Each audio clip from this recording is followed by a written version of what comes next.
Hello everyone, this is Deepak Singh again. Today I am here to discuss lecture number 4 on the topic of vector. Let's start. In the previous lecture I discussed the so many topics of vector like addition of vector, subtraction of vector and their resultant magnitude and in which direction it will move and so many things. On those topics here some questions and these questions is solved. Okay, let's start. Find the unit vector parallel to the resultant vector of these two vectors. मतलब यहाँ पे आपको एक unit vector निकालना है जो दोनों vector के रिजल्टेंट की ओर जाए.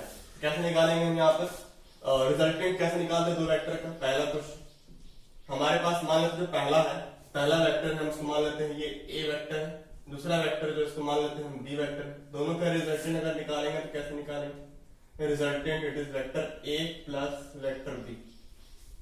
Vector A plus vector B कैसे निकालेंगे? यहाँ पर simple 2i plus 4j minus 5k plus i plus 2j plus 3k.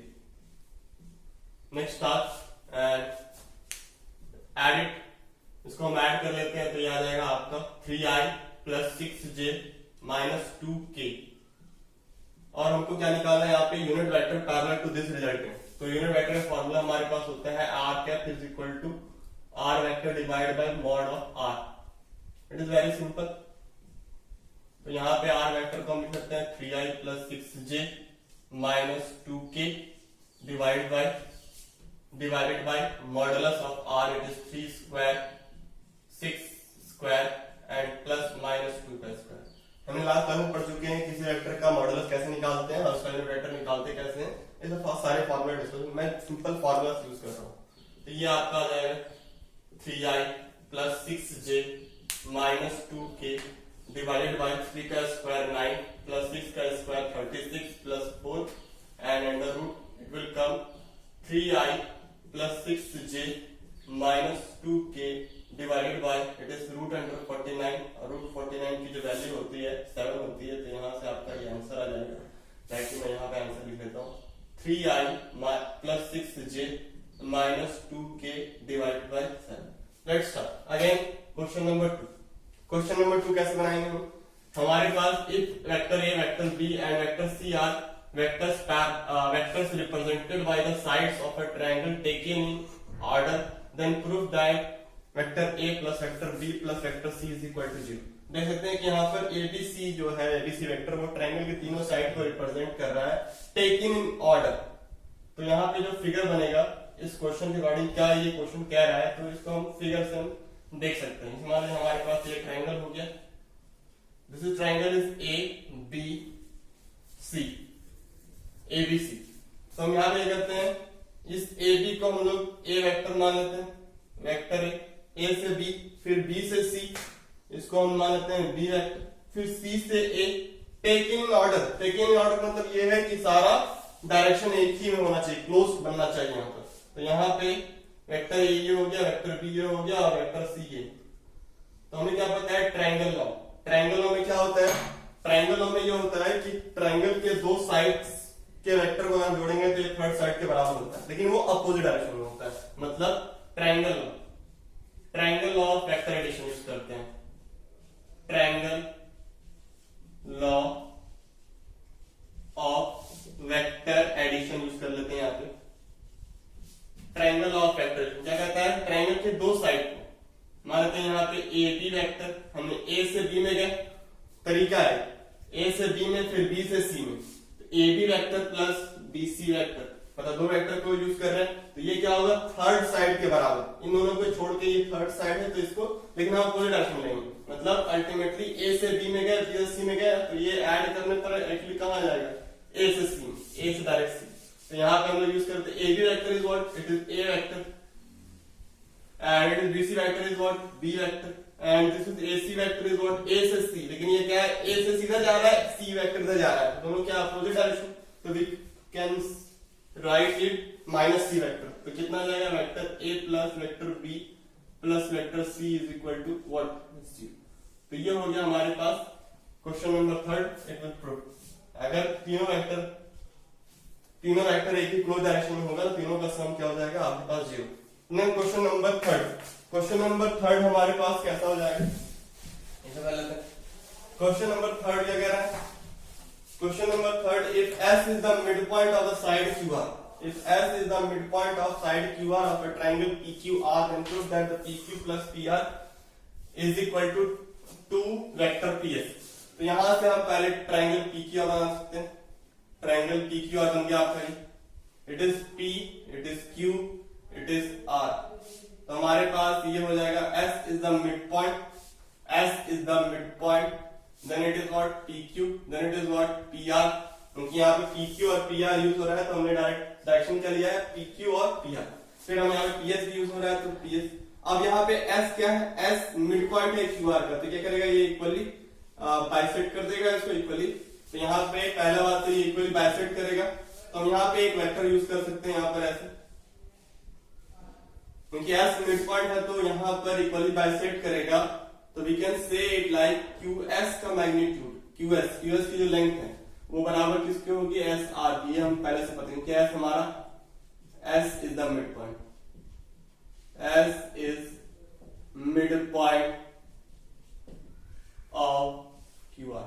तो ये ऑटोमेटिक जो है मैंने वेक्टर को नहीं बराबर किया है यहाँ पर, एक्चुअली मैंने S को कर सकता है ऐसे मैग्नीट्यूड ले सकता हूँ वेक्टर के टर्म्स में। तो मैंने यहाँ पे QS लिया फिर SR लिया है, तो SR ऐसे ले सकते हैं, ऐसे कर सकते हैं।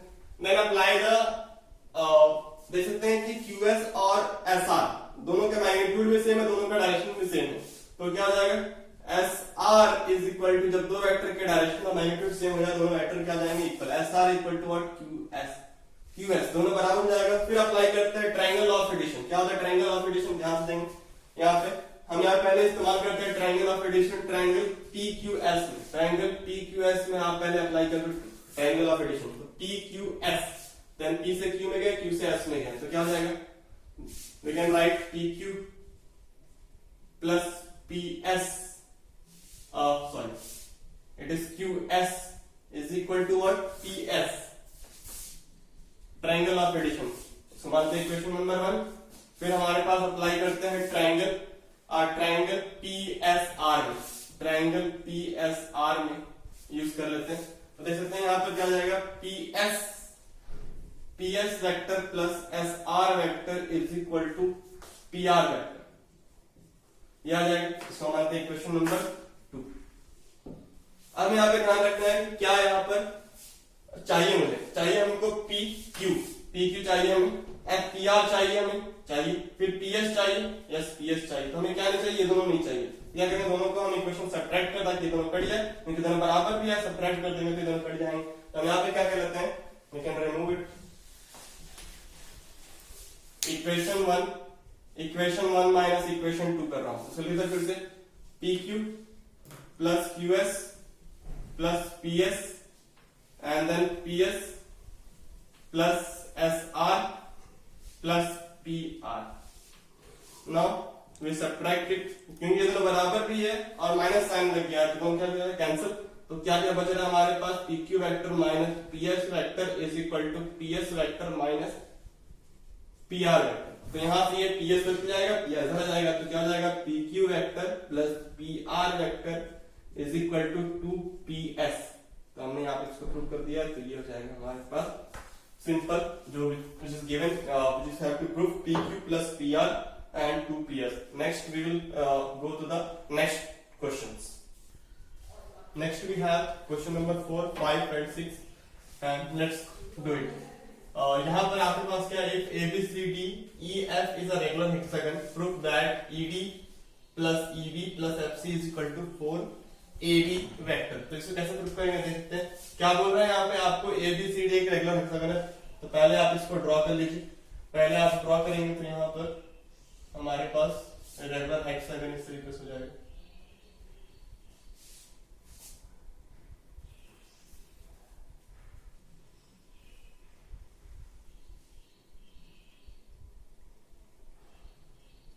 This is my regular hexagon, name it A this is A, take it the point A, this is B, this is C, this is D, this is E, this is F.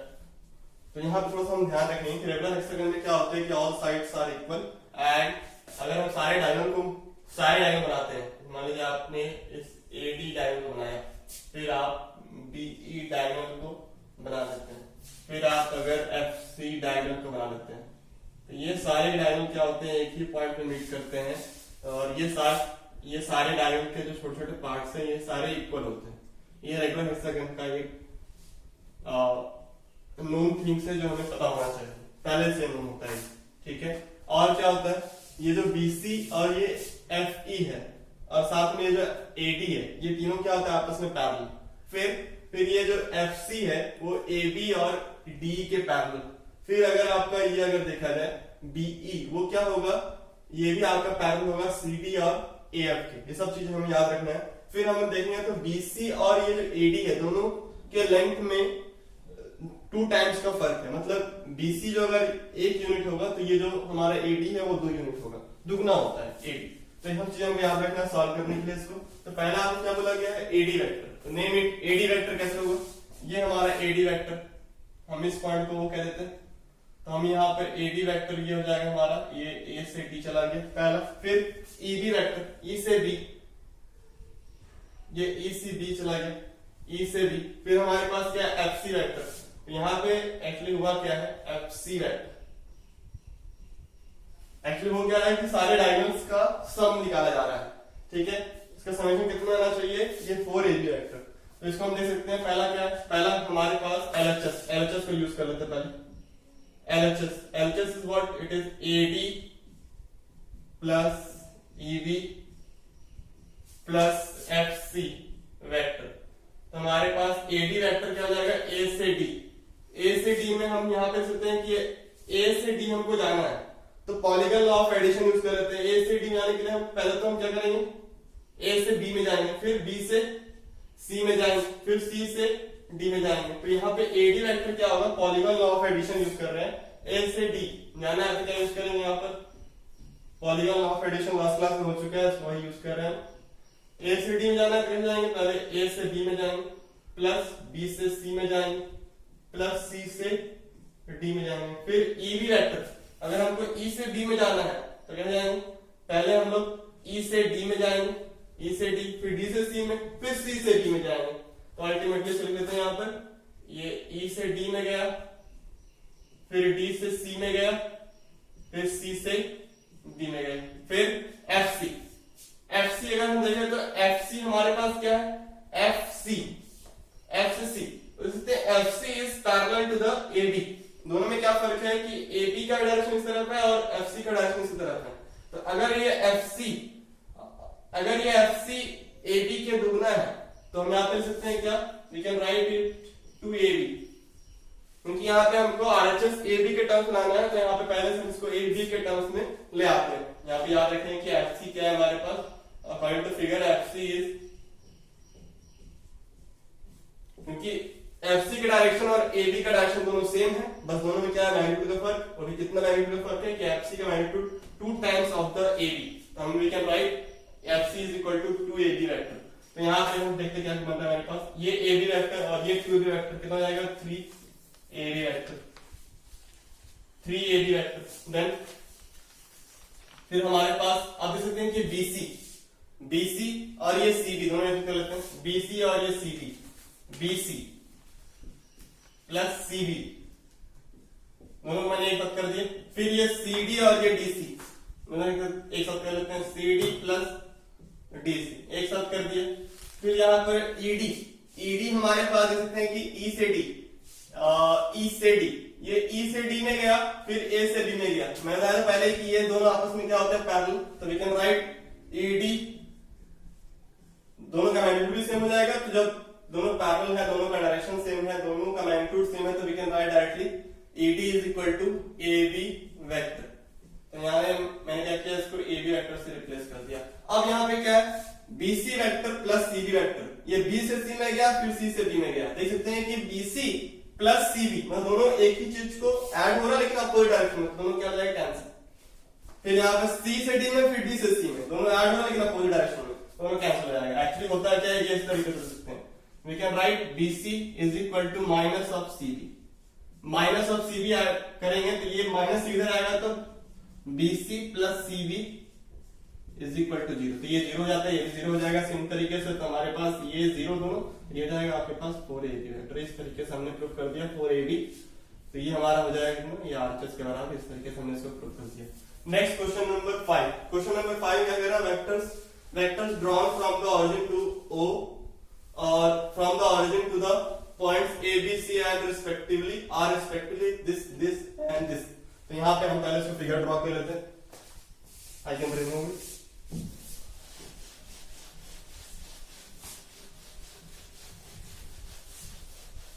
Question number 5 हमें क्या कह रहा है, question number 5 हमें ये कह रहा है कि हमें वेक्टर्स ड्रॉ करने हैं, वेक्टर्स O से ड्रॉ करने हैं, ऑरिजिन से, कहां पर, A पॉइंट पे, B पॉइंट पे एंड C पॉइंट पे। तो मैंने क्या किया, O से A की ओर ड्रॉ किया, फिर O से B की ओर ड्रॉ किया, फिर O से C की ओर ड्रॉ किया। तो ये जो हमारे पास वेक्टर्स मिल रहे हैं वो कितने कितने वेक्टर हैं। पहला तो बोल रहा है कि O से A में ड्रॉ करेंगे तो ये वेक्टर A हो जाएगा, फिर O से B में ड्रॉ करेंगे तो ये वेक्टर B हो जाएगा, फिर O से अगर C में ड्रॉ करेंगे तो कितना हो जाएगा, O4A minus 3B। This is the point two the question. ये क्वेश्चन क्या कह रहा है, ये कह रहा है हमें क्या करना है, फाइंड करना है AC vector, AC vector A से C। एक्चुअली ये सब अगर हम किसी भी पॉइंट को, मान लीजिए पॉइंट A को अगर हम ऑरिजिन ड्रॉ कनेक्ट करते हैं तो हमें एक वेक्टर मिलता है। वो वेक्टर क्या होता है, एक्चुअली उसी पॉइंट का पोजीशन वेक्टर कराता है। मतलब यहाँ जो A वेक्टर होगा वो क्या होगा, पोजीशन वेक्टर ऑफ, थोड़ा सा यहाँ पे नोट पॉइंट करके याद रखेंगे, position vector of A is what, simply A, और ये किसके बराबर होता है, ओ A vector. Position vector of B क्या जाएगा, B वेक्टर, ये किसके बराबर होगा, OB वेक्टर के। Position vector of C it is what, it is 4A minus 3B। ये सब चीजें थोड़ा सा याद रखेंगे। फिर हम आपको क्या निकालना है, AC वेक्टर A से C। देखते हैं कि A से C अगर हमको निकालना है तो क्या कर सकते हैं, A से C अगर हमको निकालना है तो ये कर सकते हैं। पहला तो AC वेक्टर क्या हो रहा है, 2 पॉइंट से पास कर रहा है, 2 पॉइंट से पास करता है तो इसको हम ऐसे लिख सकते हैं, AC vector is equal to 2 point से कोई वेक्टर अगर पास करता है तो उस वेक्टर को निकालते कैसे, टर्मिनल पॉइंट का पोजीशन वेक्टर पहले लिखते हैं माइनस इनिशियल पॉइंट का पोजीशन वेक्टर उसके बाद लिखते हैं। What is the position vector of, terminal point क्या है यहाँ पर C है और इनिशियल पॉइंट क्या है इस वेक्टर का A। तो position vector of C minus position vector of A हम लोग यूज कर देंगे। तो what is the position vector of C, position vector of C it is 4A minus 3B and then minus position vector of A हमारे पास क्या है, A vector. तो वी कैन यूज 3, सेपरेट कर लेते हैं इसको, 3A माइनस 3B। तो ये हमारे पास आ जाएगा AC वेक्टर। देन हमारे पास इसको हम एक और तरीके से निकाल सकते हैं, by the help of triangle of addition. Triangle of addition क्या कहता है, सेकंड मेथड AC वेक्टर निकालने का। सेकंड मेथड क्या हो सकता है, देखिए सेकंड मेथड क्या है हमारे पास, AC वेक्टर निकालना है। तो AC जो है वो किसी ट्रायंगल का पार्ट है, किसका ट्रायंगल पार्ट, कौन ट्रायंगल का पार्ट है, it is the triangle OAC। तो हम यहां पे करते हैं ट्रायंगल ऑफ एडिशन यूज कर लेते हैं। ट्रायंगल ऑफ एडिशन क्या कहता है कि देख सकते हैं कि OA वेक्टर O से A में गया, फिर A से C में गया, तो इस तरीके से ऐड करना और इज इक्वल टू क्या हो जाएगा, OC वेक्टर। देख सकते हैं कि अगर हमको O से A में जाएंगे फिर A से C में जाएंगे तो डायरेक्टली हम O से C में चले जाए। So we can say it like OA vector plus AC vector is equal to OC vector। इस तरह से कर सकते हैं। तो AC vector क्या हो जाएगा हमारे पास, AC vector is again equal to OC vector minus OA vector। फिर यहाँ से OC vector क्या हो जाएगा हमारे पास 4A vector minus 3B vector again और OA vector minus A। तो फिर से कितना आ गया हमारे पास 3A vector minus 3B vector। फिर हमको क्या निकालना है, यहाँ पर डायरेक्टली हम BC वेक्टर निकाल सकते हैं। डायरेक्टली आप बताइए कितना आ जाएगा, directly position vector of C, position vector of C क्योंकि यहाँ पे C हमारा टर्मिनल पॉइंट है और B हमारा इनिशियल पॉइंट है। पोजीशन वेक्टर ऑफ C कितना हमारे पास 4A minus 3B and position vector of B is what minus B हो जाएगा। तो ये आ जाएगा आपका कितना 4A माइनस 4B। तो ये हो गया BC वेक्टर, ये हो गया हमारे पास AC vector. Then we have the question number 6। इसको कह रहे थे question number 6, we can remove So we can remove it.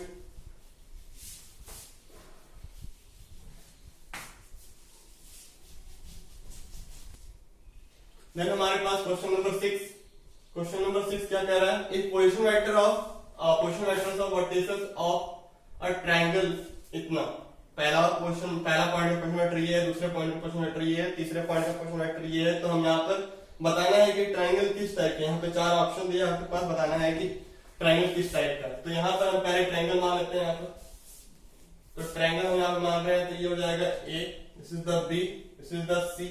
तो पोजीशन वेक्टर ऑफ A दिया हुआ है आपको, फिर पोजीशन वेक्टर ऑफ B भी दिया, पोजीशन वेक्टर ऑफ C दिया हुआ है. तो आप पहले AB वेक्टर निकाल लीजिए. AB वेक्टर कैसे निकालेंगे? सेम इससे पहले वाला मेथड से, position vector of B minus position vector of A. Position vector लिख देते हैं आप, position vector of B minus position vector of A. तो पोजीशन वेक्टर ऑफ B क्या हो जाएगा हमारे पास? Position vector of B it is 4i plus 5j plus k, and then position vector of A is what? It is 2i plus 4j minus k. So we can write it again, 2i minus, subtract कर लेते हैं इसको हम लोग. तो हमारे पास आ जाएगा 2i minus j and plus 2k.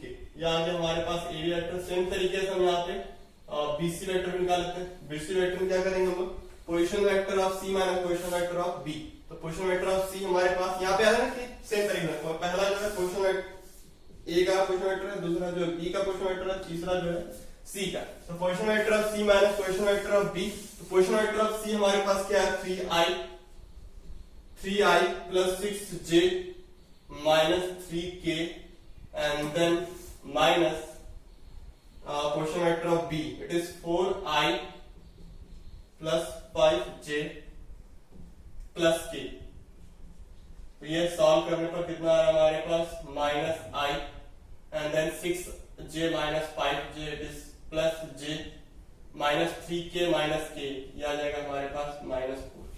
फिर हमारे पास अगर हम निकालना चाहते हैं AC वेक्टर, तो AC वेक्टर को निकाल लीजिए आप. तो position vector of C, position vector of C 3i plus 6j minus 3k.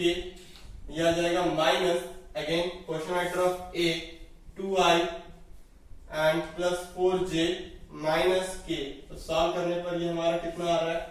तो ये आ जाएगा हमारे पास i and plus 2j and minus 2k. तो ये आ जाएगा हमारे पास AB BC AC. ये तीनों वेक्टर हमने निकाल लिए. तो पता करना है कि ट्रायंगल किस टाइप का है, जिसको पता कैसे लगाएंगे हम पहले ऐसे कर लेते हैं कि सबका मैग्नीट्यूड निकाल लेते हैं. पहले तो मैग्नीट्यूड निकालते हैं. तो AB का मैग्नीट्यूड कैसे निकल रहा है? सिंपल हमको यहाँ पे ना तो प्रोडक्ट का यूज करना है, सिंपल वेक्टर्स का यूज करना है हमें. तो AB का मैग्नीट्यूड निकाल देखते हैं कितना आ रहा है. तो हमारे पास AB का मैग्नीट्यूड निकालेंगे तो 2 का स्क्वायर माइनस प्लस माइनस 1 का स्क्वायर प्लस 2 का स्क्वायर अंडर रूट. तो यह आ जाएगा आपके पास 9 और 9 का अंडर रूट करेंगे तो 3. फिर हमारे पास BC वेक्टर कितना आ जाएगा?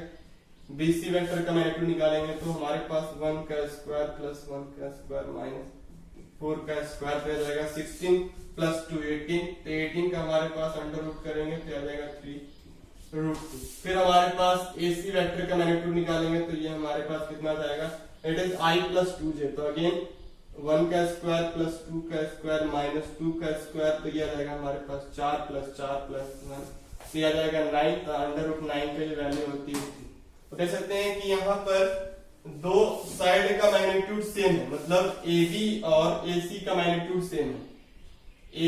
AB और AC का मैग्नीट्यूड 3 है और हमारे पास BC मैग्नीट्यूड 3 रूट 2 है. इसका क्या मतलब है? इसका ये मतलब है, आप देख सकते हैं कि इसका स्क्वायर 3 का स्क्वायर प्लस इसका स्क्वायर मतलब 3 का स्क्वायर प्लस 3 का स्क्वायर 18 इज इक्वल टू क्या जाएगा? इसका स्क्वायर. मतलब ये पाइथागोरस थ्योरम फॉलो कर रहा है. तो कोई भी ट्रायंगल अगर पाइथागोरस थ्योरम फॉलो करता है तो हमेशा वो ट्रायंगल कैसा होता है? राइट एंगल ट्रायंगल होता है. तो this triangle must be a right angle triangle. Right angle triangle है और जिसकी दो साइड बराबर है.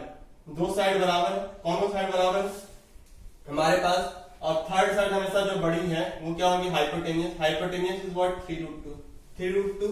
तो यहाँ पर हम 3 रूट 2 हमारा कौन साइड है? BC. तो एक इंड को B से लेते हैं, दूसरे इंड को C से. तो ऑटोमेटिक जो बच गया हमारे पास वो क्या होगा? A. तो ये एक राइट एंगल ट्राइंगल है जिसके दोनों साइड बराबर है, दोनों साइड बराबर है, दैट इज 3, ये भी 3, दो साइड बराबर है। और यहाँ पे राइट एंगल कहाँ पे बनेगा, ध्यान रखना है कि राइट एंगल हमारा ए पे बनेगा। तो ये राइट एंगल ट्राइंगल भी है और आइसोसेलेस ट्राइंगल भी है। हमने यहाँ पे सिंपल मेथड से देखा कि वेक्टर्स को बिना प्रोडक्ट निकाले हुए हम पता कर सकते हैं कि ट्राइंगल किस टाइप का triangle, whether it is isosceles triangle, whether it is right angle triangle, whether it is equilateral triangle. तीनों साइड बराबर होती तो ये इक्विलैटरल ट्राइंगल होता, अगर नहीं हो रहा है सिर्फ ओनली दो साइड बराबर है तो क्या हो गया आइसोसेलेस ट्राइंगल। और यहाँ पे पैथर्स में फॉलो कर रहा है, therefore it is a right angle triangle. और यहाँ पे पहली बात इंपॉर्टेंट क्या है, इंपॉर्टेंट ये है कि कौन सा एंगल राइट एंगल है, क्योंकि जो बड़ी साइड हमारे पास दैट इज 3√2 और वो साइड क्या है BC। तो मैंने क्या किया, B से C को कनेक्ट कर दिया तो क्या बच गया A। तो अगर A बच गया तो A भी क्या होगा, राइट एंगल होगा। तो ये बहुत इंपॉर्टेंट चीज है कि कहां पे right angle, right angle triangle है लेकिन कहां पे होगा राइट एंगल, ये भी इंपॉर्टेंट है। यहाँ पर राइट एंगल कहां पर है, A। In this question remaining 2 question on this topic. पहला क्वेश्चन जो है 7वां नंबर क्वेश्चन जो है वो if two adjacent sides of a parallelogram are this and this then find the unit vector along the diagonals of a parallelogram। तो यहाँ पे हमारे पास पहले एक पैराग्राफ ड्रॉ कर लेते हैं।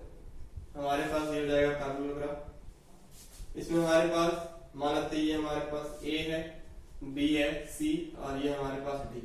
हमारे पास दो एडजेसेंट साइड्स दिए हुए हैं, पैराग्राफ के दो एडजेसेंट साइड दिए हुए। तो पहला एडजेसेंट साइड हम मान लेते हैं हमारे पास ये, पहले को मान लेते हैं A वेक्टर, दूसरे को मान लेते हैं B वेक्टर।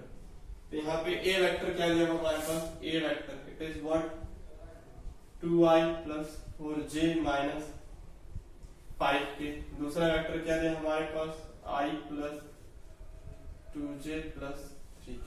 तो हमारे पास डायगोनल्स कैसे निकालते हैं, डायगोनल्स पहला डायगोनल जो इन दोनों के इनिशियल पॉइंट के साथ जो होता है वो डायगोनल कैसे निकालेंगे, वो डायगोनल निकालेंगे यहाँ पर vector a plus vector b करके। फिर हम यहाँ पे दूसरा डायगोनल कैसे निकालेंगे, दूसरा डायगोनल निकालेंगे हमारे पास dv वेक्टर निकालना है। तो dv वेक्टर कैसे निकालेंगे, दूसरे डायगोनल जो हमारे पास dv है वो कैसे निकालेंगे। देखिए यहाँ पर अगर हम ट्राइंगल को फॉलो करना है, देखिए ट्राइंगल को कैसे जाना है, ट्राइंगल हमें लगाना है किसमें, ट्राइंगल लो ADB में लगा लेते हैं, AD है। तो हमारे पास पहले A से D में क्या डायरेक्शन देखना, पहले A से D में फिर D से D में। तो AD plus DB is equal to directly क्या हो जाएगा हमारे पास A। We have to find DB vector, तो DB वेक्टर को छोड़ देते हैं यहाँ पे। फिर हमारे पास क्या हो जाएगा AB vector minus AD vector. तो हमारे पास AB वेक्टर क्या हो जाएगा, हमारे पास AB vector is equal to simple A vector and AD vector को यहाँ पर दिया हुआ है इट इज B वेक्टर। तो दूसरा वेक्टर क्या हो जाएगा हमारे पास A माइनस B, दूसरा डायगोनल क्या हो जाएगा हमारे पास A माइनस B। अब हमें क्या करना है, इन दोनों वेक्टर के अलावा पैरेलल यूनिट वेक्टर निकालने हैं। तो पहला डायगोनल जो हमारे पास है diagonal D1 it is what vector A plus B, vector A plus B। Simple दोनों को हम ऐड कर देते हैं, बिना लिखे उसका ऐड कर देते हैं। तो ये आ जाएगा हमारे पास 3i plus 6j minus 2k। तो ये हो जाएगा हमारे पास पहला डायगोनल। दूसरा डायगोनल क्या हो जाएगा हमारे पास, वेक्टर A माइनस B है। तो vector A minus B it is what vector A minus B। Solve कर लेते हैं, दोनों घटा देते हैं। तो हमारे पास हो जाएगा एंड यहाँ पे 2j and it is minus 8k। तो सॉल्व करते हैं, हमें क्या निकालना है, यूनिट वेक्टर। तो D1 का यूनिट वेक्टर कैसे निकलेगा, D1 vector divided by D1 का मैग्नीट्यूड। तो यहाँ पे हम इसको लिख लेते हैं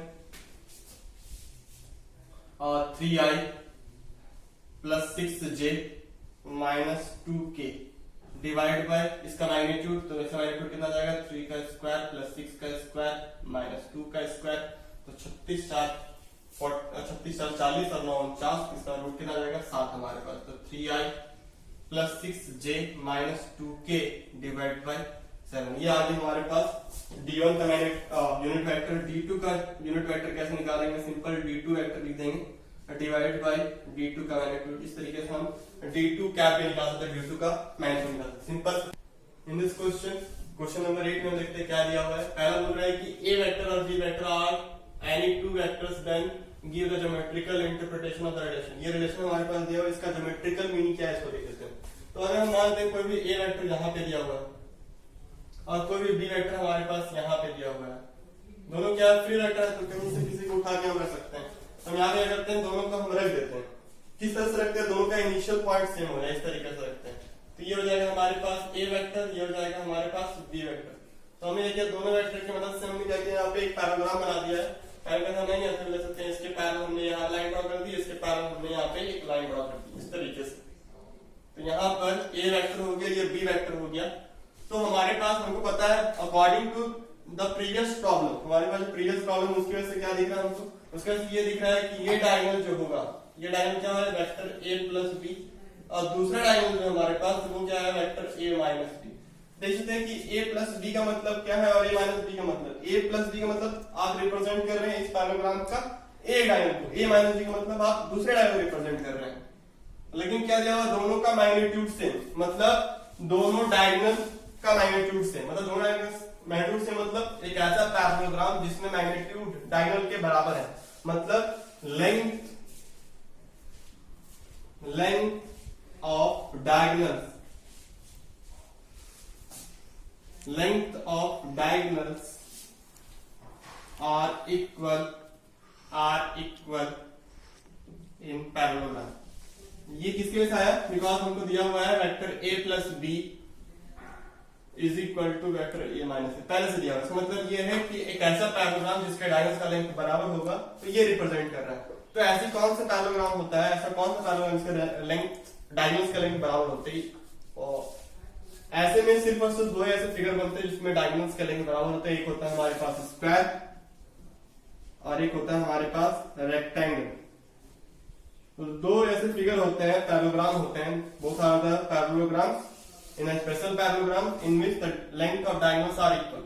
तो लेंथ ऑफ डायगोनल इक्वल होंगे, तो दोनों में कॉमन प्रॉपर्टी क्या है, रेक्टेंगल में भी साइड्स के बीच में एंगल क्या होता है 90 डिग्री, स्क्वायर में भी क्या होता है साइड्स के बीच में एंगल हमारे पास 90 डिग्री होता है। तो हम देख सकते हैं यहाँ पर, तो यहाँ पर इसका कहने क्या मतलब है, लेंथ और डायगोनल इक्वल। लेंथ और डायगोनल का मतलब आप या तो रेक्टेंगल शो कर रहे हैं या तो स्क्वायर शो कर रहे हैं, लेकिन आप स्क्वायर शो कर रहे हैं कि नहीं कर रहे हैं ये कब पता चलेगा, जब इसका साइड्स बराबर होंगे। साइड्स के बारे में कुछ नहीं कहा है कि whether the vector a is equal to vector b का मैग्नीट्यूड और नॉट, ये कुछ कह ही नहीं रहा है। तो हम स्क्वायर यहाँ पे नहीं कह सकते हैं, लेकिन यहाँ पे रेक्टेंगल तो कह सकते हैं कि साइड्स बराबर हो भी सकते हैं, ऐसे नहीं हो सकते हैं। तो यहाँ पर एक प्रॉपर्टी तो कंफर्म है, तो ये जो ये पैराग्राम बनेगा वो क्या होगा, रेक्टेंगल, और रेक्टेंगल में एक प्रॉपर्टी ये होती है कि साइड्स के बीच में एंगल क्या होती है 90 डिग्री।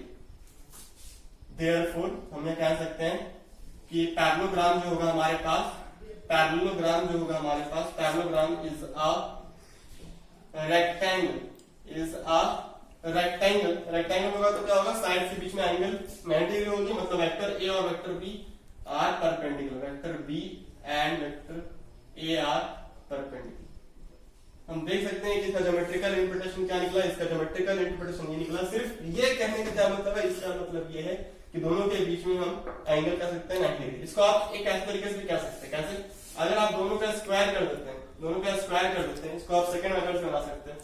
दोनों का स्क्वायर कर देते हैं तो क्या निकल जाएगा, सेकंड मेथड में यहाँ बना, सेकंड मेथड हमारे पास क्या है, दोनों का स्क्वायर अगर हम कर देते हैं तो हमारे पास पिछले बार हम देखे थे कि दो वेक्टर का एडिशन का मैग्नीट्यूड कैसे निकालते हैं, दो वेक्टर का सब्ट्रैक्शन का मैग्नीट्यूड कैसे निकालते हैं। हम क्लास में पढ़ाए थे कि वेक्टर आर हमारे पास रिजल्टेंट होता था, इसका मैग्नीट्यूड कैसे निकलता था, वेक्टर ए प्लस बी का मैग्नीट्यूड निकलता था इस तरीके से, अंडर रूट।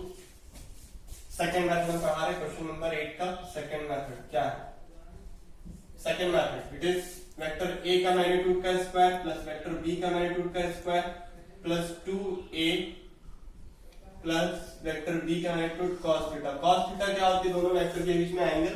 तो और आपके पास दूसरा रिजल्टेंट क्या है, वो वेक्टर a माइनस बी, और वेक्टर a माइनस बी इसको आप r1 मान लीजिए, इसको आप r2 मान लीजिए। वेक्टर a माइनस बी, इसका फॉर्मूला क्या होता है आपके पास, लास्ट क्लास में पढ़ाया था, वेक्टर b का मैग्नीट्यूड का square and minus 2 vector a and again cos theta. Theta क्या है, दोनों वेक्टर के बीच में एंगल। तो आप दोनों को बराबर कर दीजिए, दोनों को बराबर करेंगे, दोनों का रूट हट जाएगा, तो क्या बचेगा हमारे पास, वेक्टर a का स्क्वायर, दोनों को बराबर कर रहा हूं, दोनों को बराबर करने के बाद जो एक्सप्रेशन बनेगा, रूट दोनों हटा देते हैं, वेक्टर b का square plus 2 vector a plus vector b cos theta vector a का स्क्वायर प्लस वेक्टर b का square minus 2 vector a vector b cos theta. तो हमारे पास क्या बच रहा है, ये दोनों कैंसिल हो जाएगा दोनों तरफ कैंसिल होने के बाद मैं इस चीज को इधर लेके आ जाता। मैंने इस चीज को अगर इधर लेके आया तो क्या बच गया हमारे पास, क्या बन गया हमारे पास, it is 4 vector a vector b cos theta is equal to 0। Because ये चीजें जीरो नहीं हो सकती तो जीरो कौन होगा, cos थीटा इक्वल टू 0। तो थीटा कितना हो जाएगा यहाँ पे 90 डिग्री। तो थीटा का 90 डिग्री मतलब क्या, a और b के बीच में एंगल कितना है, a is perpendicular to vector b। तो यहाँ से हमने सेकंड मेथड से देखा कि vector a is perpendicular to b, और यहाँ ज्योमेट्रिकल इंटरप्रिटेशन कितना निकल रहा है, वेक्टर a और वेक्टर b आपस में परपेंडिकुलर। नेक्स्ट टॉपिक हम बढ़ते हैं सेक्शन फार्मूला। सेक्शन फार्मूला हमारे पास क्या है, सेक्शन फार्मूला हमने क्वाड्रेटिक ज्योमेट्री से पढ़ना स्टार्ट किया था। सेक्शन फार्मूला एक्चुअली दो चीजों पे निकलती है। पहला निकलता है इंटरनली सेक्शन के लिए, सेक्शन अगर इंटरनली होगा तो उसके लिए इंटरनली सेक्शन होगा। दूसरा सेक्शन अगर एक्सटर्नली होगा तो दोनों पे हम जाते हैं डिटेल में अभी। तो सेक्शन फार्मूला होता क्या है, सेक्शन फार्मूला अगर दो एक लाइन सेगमेंट को कोई पॉइंट अगर बीच से काटे तो एक कोई भी लाइन सेगमेंट को अगर कोई पॉइंट बीच से काटे तो ये क्या कर रहा है, एक्चुअली एक सेक्शन कर रहा है। Therefore in this thing section formula involves. And अगर वो बाहर से कट कर रहा है, जैसे लाइन सेगमेंट, मान लीजिए हमारे पास एक लाइन सेगमेंट है, एक लाइन सेगमेंट है हमारे पास, ये हो जाएगा एक्सटर्नल के लिए। अगर कोई लाइन सेगमेंट हमारे पास ए बी है, अगर कोई पॉइंट बाहर से कट कर रहा है तो ये क्या हो जाएगा, ये जो पॉइंट है वो ए बी को एक्सटर्नली कट कर रहा है, एक्सटर्नली कट कर रहा है। इंटरनली कट करके जब ए बी को कोई पॉइंट बी से कट करे, जैसे हैं कि यहाँ जो पी पॉइंट है वो ए बी को बी से कट कर रहा है, therefore we call it internally. और यहाँ जो पी पॉइंट है वो ए बी कट कर रहा है एक्सटर्नली। अब आते हैं यहाँ पे फॉर्मूला की। पहला आता है इंटरनली, वेरी सिंपल, इंटरनली। थोड़ा सा ध्यान देंगे यहाँ पे। इंटरनली सेक्शन होगा तो क्या होगा, तो हमारे पास दोनों पॉइंट के पोजीशन वेक्टर दिए रहेंगे।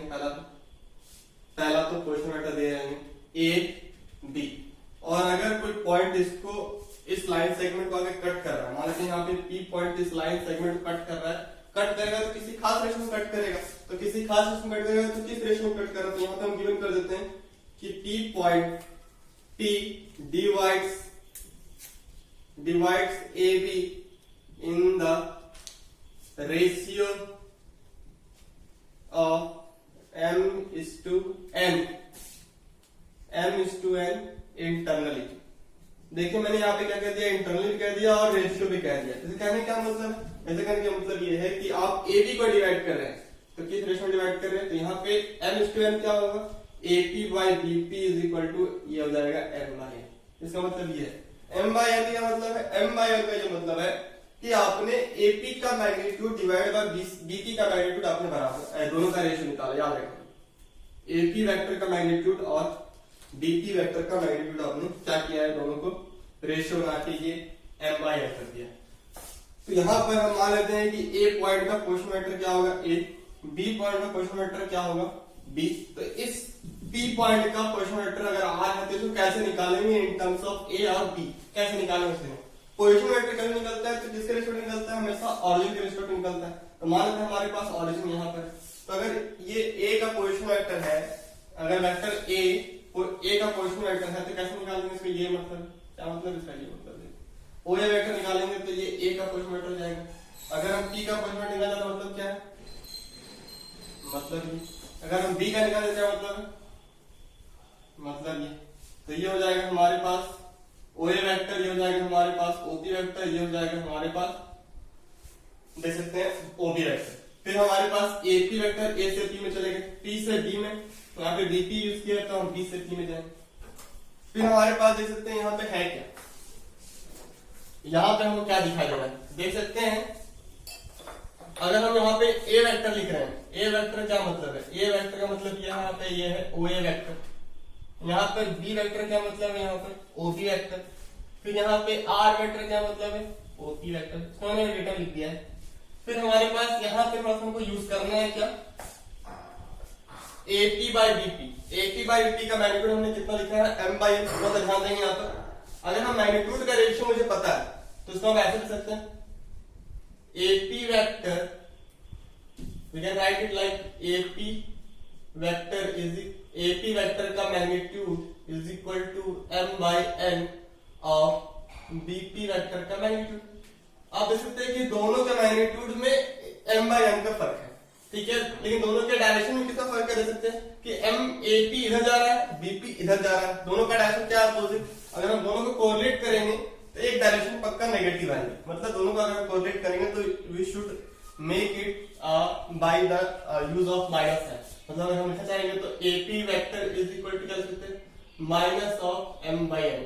m बाई माइनस क्यों यूज कर रहे हैं, माइनस में दोनों क्या है अपोजिट डायरेक्शन में। अगर एक को दूसरे के इक्वल करना होगा, अगर एक को दूसरे के इक्वल करना होगा तो हमें पक्का एक को माइनस से मल्टीप्लाई करना पड़ेगा, क्योंकि दूसरे के बराबर करना मतलब दूसरे के सेम डायरेक्शन करना पड़ेगा। अगर आप बीपी को माइनस से मल्टीप्लाई कीजिएगा तभी से डायरेक्शन रिवर्स होगा, और रिवर्स होगा तभी ये एपी के बराबर आएगा। यहाँ माइनस साइन से मल्टीप्लाई किया इसको तो आ जाएगा आपका BP vector. Next AP vector कह सकते हैं position vector of P minus position vector of A. It is R vector minus A vector minus m by n, और अगेन हम बीपी वेक्टर कह सकते हैं position vector of p minus it is r and position vector of b it is b। Cross multiply कर देते हैं, it is n r vector minus n a vector is equal to minus m o r vector and plus m b vector. तो हमारे पास इस r vector को एक तरफ कर लेते हैं यहाँ पर m r vector plus n r vector is equal to m b vector plus n a vector. तो हमारे पास यहाँ पर m b वेक्टर आ गया और प्लस n a वेक्टर आ जाएगा, और यहां से r वेक्टर कॉमन कर लेंगे तो m प्लस n बन जाएगा। तो r vector is equal to कितना जाएगा m b vector plus n a vector divide by m plus n। तो ये हो जाएगा हमारे पास r वेक्टर का फॉर्मूला। तो हमने अगर आपको निकालना है कि p पॉइंट का पोजीशन वेक्टर क्या है, कब, जब आपको पता हो कि p पॉइंट a b को किस रेशियो में डिवाइड कर रहे हैं, m और n की वैल्यू पता हो, और अगर आपको पता है a और b का पोजीशन वेक्टर तो आप डायरेक्टली आप p वेक्टर का मैग्नीट्यूड निकाल सकते हैं। जैसे मान लीजिए क्वेश्चन में कर सकते हैं, क्वेश्चन यहाँ पे जैसे आपने मान लिया कि AP जो P है वो AB को डिवाइड कर रहा है 2:3 के रेशियो, 2:3 के रेशियो में डिवाइड कर रहा है मान लेते हैं। तो यहाँ पे AP का मैग्नीट्यूड और BP का मैग्नीट्यूड का रेशियो कितना आएगा 2:3, मतलब यहाँ पे M की वैल्यू 2 है और N की वैल्यू 3 है। ये हो गया मतलब अगर यहाँ पे A का पोजीशन वेक्टर हम यहाँ पे अगर मान लेते हैं 2i cap 3j cap 2i cap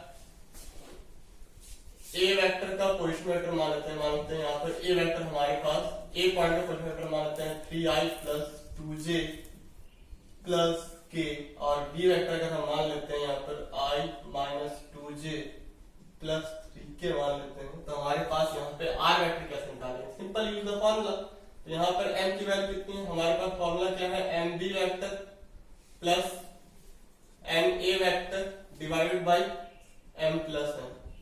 m plus n, m की वैल्यू कितनी है हमारे पास इट इज 2, और b वेक्टर मतलब i minus 2j plus 3k and 3 से मल्टीप्लाई करते हैं, हम इसलिए लिखते हैं 3 से मल्टीप्लाई करेंगे कितना आएगा हमारे पास, 3 से मल्टीप्लाई करना है a वेक्टर को तो 3i plus 2j plus k cap यहाँ जाएगा कितना 2 प्लस 3, तो इट विल गिव डायरेक्टली यहाँ पे डायरेक्ट कर सकते हैं 9 2 11 i cap and again 6 minus 4 it is plus 2j and again 3 plus 6 it is 9 k cap divide by 5।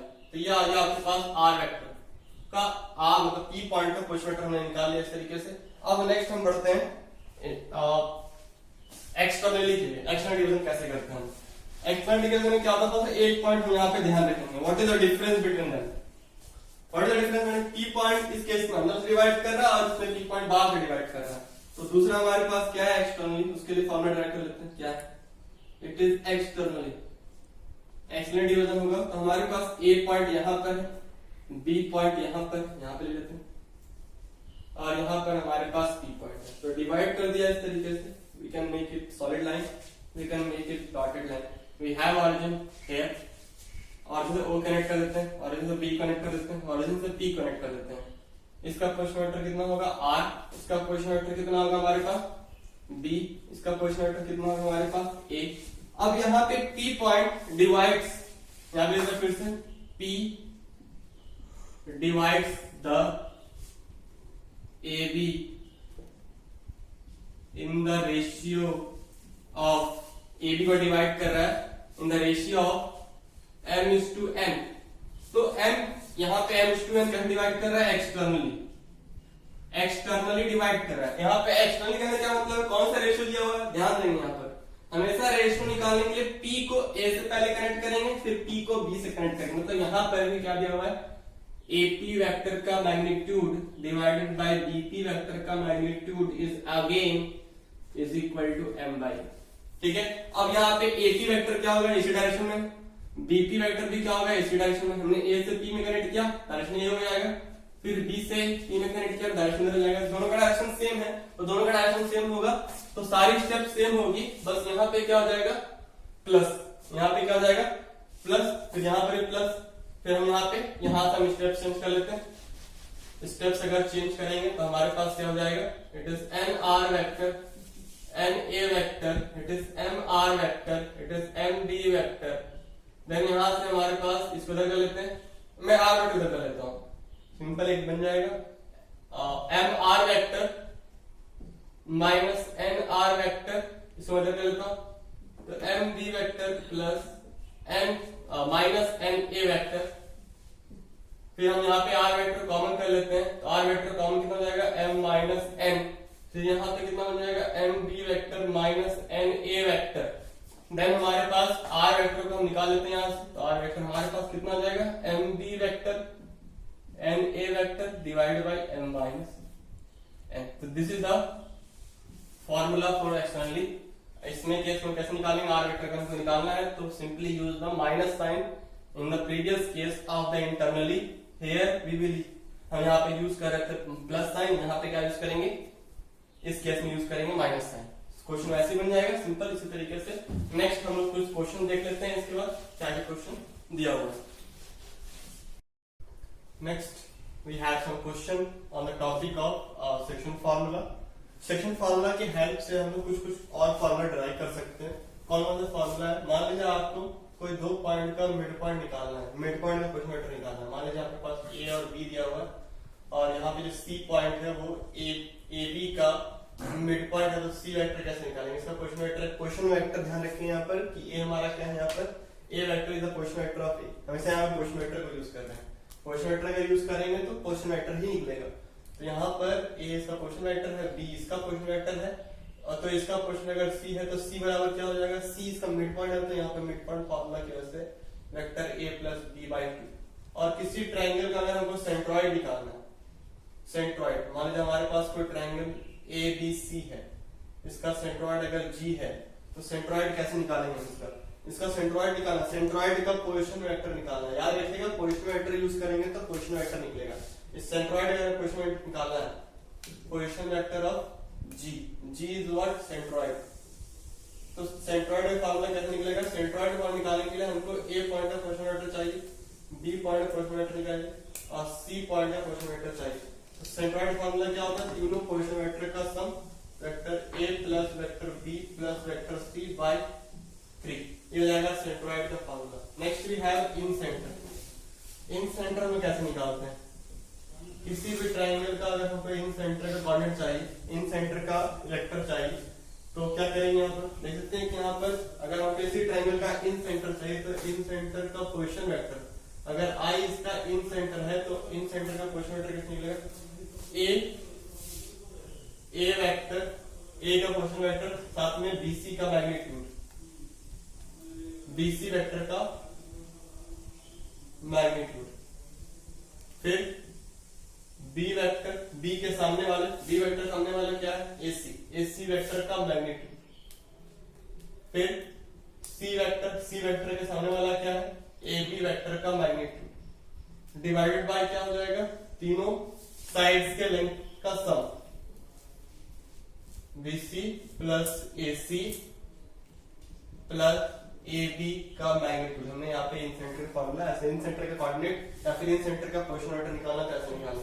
अगर हमको निकालना है ऑर्थो सेंटर, तो ऑर्थो सेंटर का सेंट्रॉइड कैसे निकालेंगे? ऑर्थो सेंटर निकालना है तो सिंपल हमको यूज करना है सिंपल ऑर्थो सेंटर। अगर इसका h है तो h का पोजीशन वेक्टर कैसे निकालेंगे? OH vector is equal to जाएगा a vector into tan a angle a का tan b tan b c vector plus tan c divided by tan a plus tan b tan c। क्या अगर हमको निकालना है circum centre इस triangle का, तो कैसे निकालेंगे? Circum center is equal to, अगर सर्कम सेंटर अगर हमको निकालना है, अगर ये सी डैश है, सी डैश का पोर्शन कैसे निकालेंगे? It is A vector sine 2a b vector sine 2b c vector 2c and नीचे लिख देंगे sign 2a plus sign 2b sign 2c। ये सारे फार्मूला को हम डिराइव कर सकते हैं by the help of section formula. Section formula की हेल्प से सारे incentre orthocentre circumcentre का पोर्शन वेक्टर निकाल सकते हैं। इसका डेरिवेशन हम फर्दर क्लासेस में करेंगे। Now only we use remember this formula only. अब हम लोग करते हैं सॉल्यूशन इस क्वेश्चन के। क्या है इस क्वेश्चन का सॉल्यूशन वो कर लेते हैं।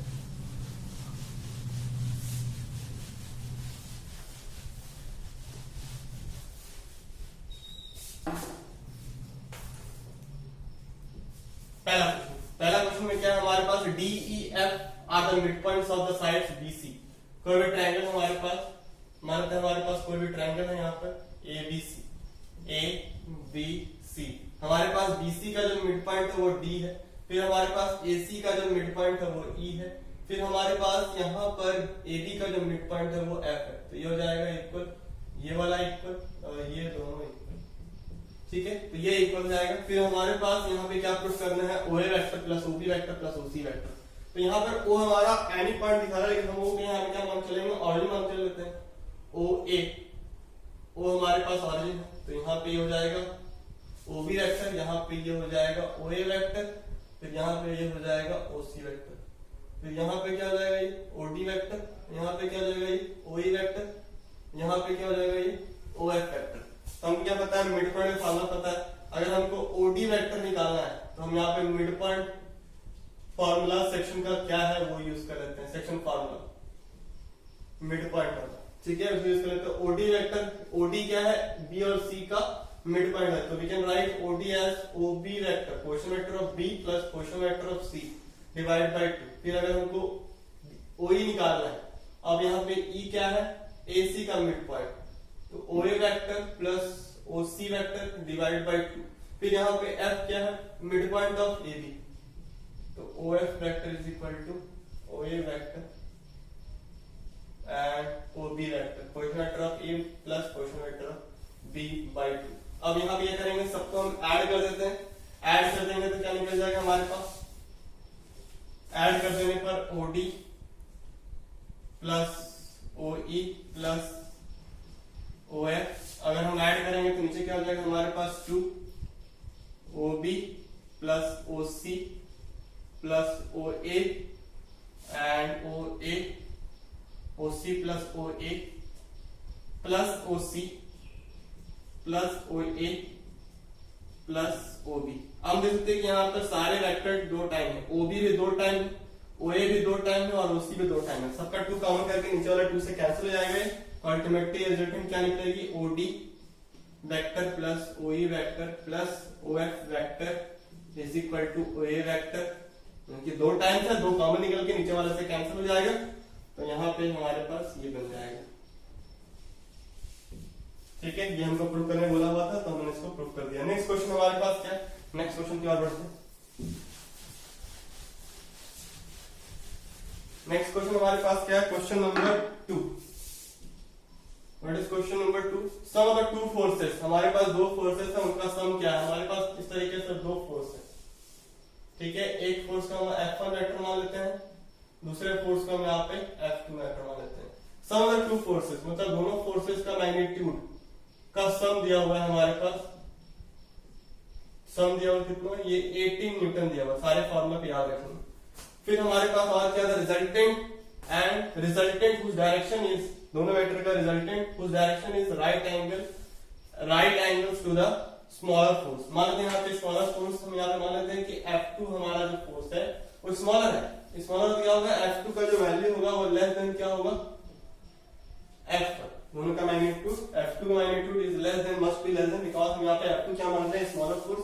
अब क्या बोला है कि जो रिजल्टेंट है, मतलब रिजल्टेंट इन दोनों का, वो छोटे वाले वेक्टर मतलब F2 से कितना डिग्री एंगल बना रहा है, 90 डिग्री। तो ख्याल रखेंगे ये एंगल हम जानते हैं, कैसे निकालते हैं, किसी रिजल्टेंट वेक्टर का एंगल किसी एक वेक्टर से निकालना है तो हम कैसे फॉर्मूला यूज करते हैं, tan अल्फा का। हमें याद है रिजल्टेंट में जब क्वेश्चन करवा रहे थे, फॉर्मूला करवा रहे थे, तो उससे हम पढ़ते हैं कि कैसे निकालते हैं कोई भी रिजल्टेंट एक वेक्टर का के बीच से कितना एंगल आता है। तो tan अल्फा की वैल्यू जो थी उस समय वो क्या थी, b sin theta divided by a plus b cos theta.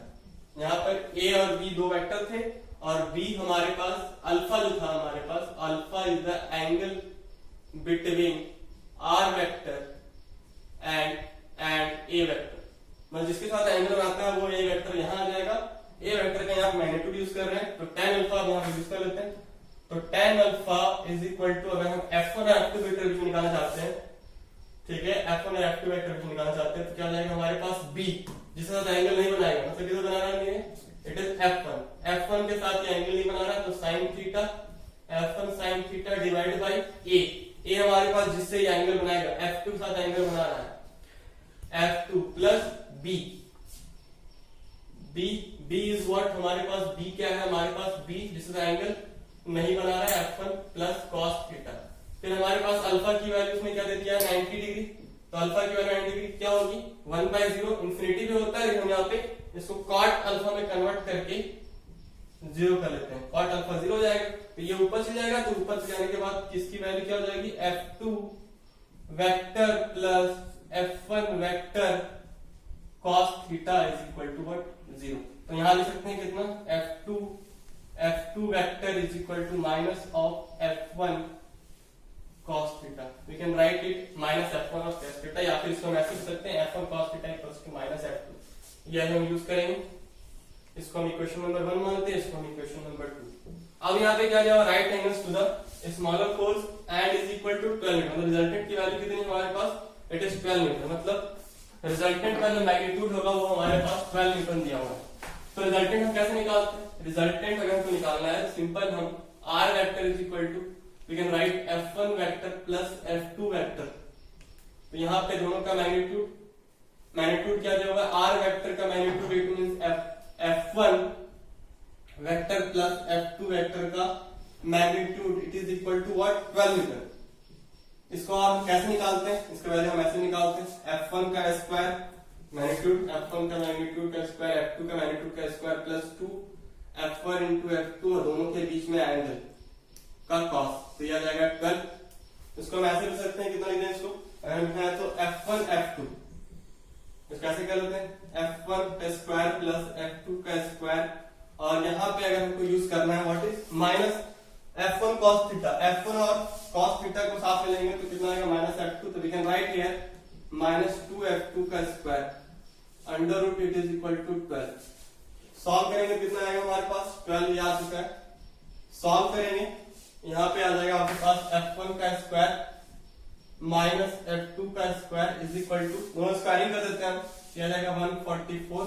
इसको हम लिखते हैं a square minus b square है, तो F1 का मैग्नीट्यूड माइनस F2 का मैग्नीट्यूड प्लस F1 का मैग्नीट्यूड प्लस F2 का मैग्नीट्यूड इज इक्वल टू 144, और दोनों का सम कितना दिया हुआ हमारे पास, यहाँ पर दोनों का मैग्नीट्यूड सम 18 दिया हुआ है।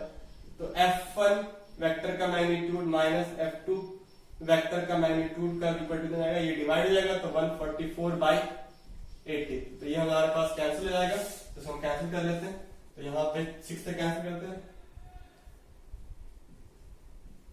दिया जाएगा आपके पास 8।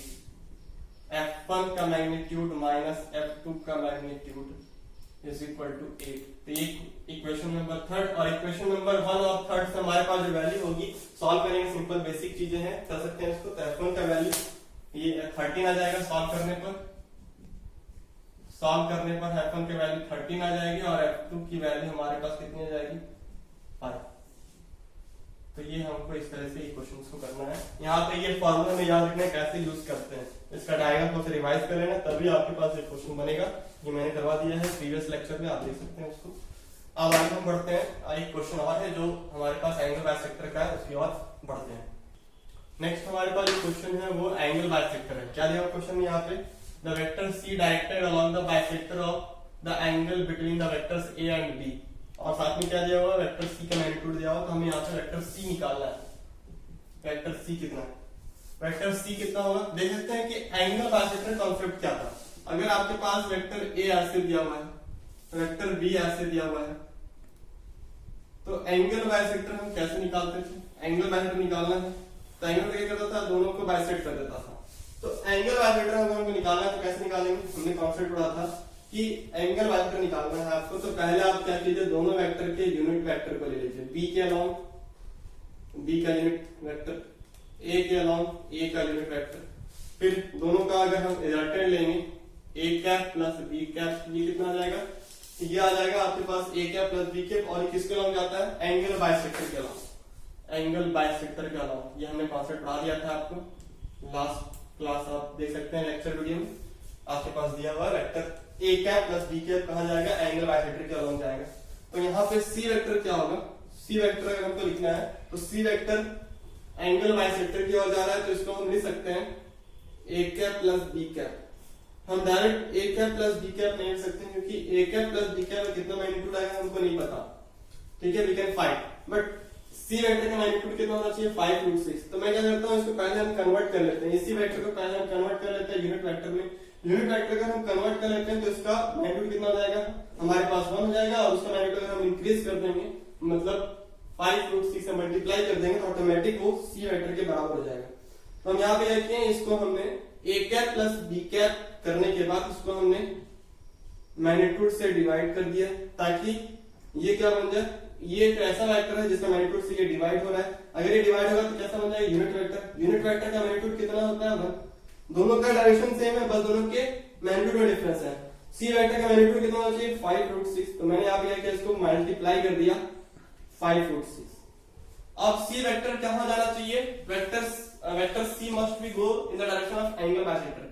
एंगल बाइसेक्टर का डायरेक्शन इस तरफ भी हो सकता है और इसी के पीछे डायरेक्शन हो सकता है। अगर हम इसी तरफ लेंगे तो यहाँ पे क्या यूज करेंगे हम लोग, plus sign, C vector is equal to plus. अगर हम इस डायरेक्शन में लेंगे तो we will use here minus. Minus किस लिए यूज करते हैं, अगर हम इसके अपोजिट लेंगे तो माइनस साइन, अगर हम इसके सेम साइन में लेंगे तो प्लस। तो यहाँ पर हम इसको निकालना है सी वेक्टर। तो सी वेक्टर इज इक्वल कितना आ रहा है, तो वेक्टर ए कैप आप निकाल सकते हैं, वेक्टर बी कैप आप निकाल सकते हैं, उसके मैग्नीट्यूड से डिवाइड कर दीजिए, तो यहाँ से आपका सी वेक्टर निकल जाएगा। तो सी वेक्टर आपका ऐसा वेक्टर निकल जाएगा जिसका मैग्नीट्यूड 5/5√6 है, और वो किसके अलोंग जा रहा है, दोनों वेक्टर के एंगल बाइसेक्टर के अलोंग जा रहा है। दोनों का आप निकाल सकते हैं इस तरीके से। In the further lectures, we will discuss the collinear vectors, cokernel vectors, and we will also discuss the non-cokernel vector। किसी वेक्टर को हम लोग किसी 3 non-cokernel vector कैसे लिखते हैं, मतलब सिंपल बेसिक चीजें जो वेक्टर्स का जो अंदर वाली पार्ट है, इंटरनल पार्ट्स जो है उसके बारे में। इसके बाद हम लोग आगे बढ़ेंगे प्रोडक्ट ऑफ वेक्टर्स की तरफ। So this is all about this lecture. This is lecture number 4. So thank you for watching this video. Please like, share, and comment in this video. Also subscribe to our channel and don't forget to press the bell icon.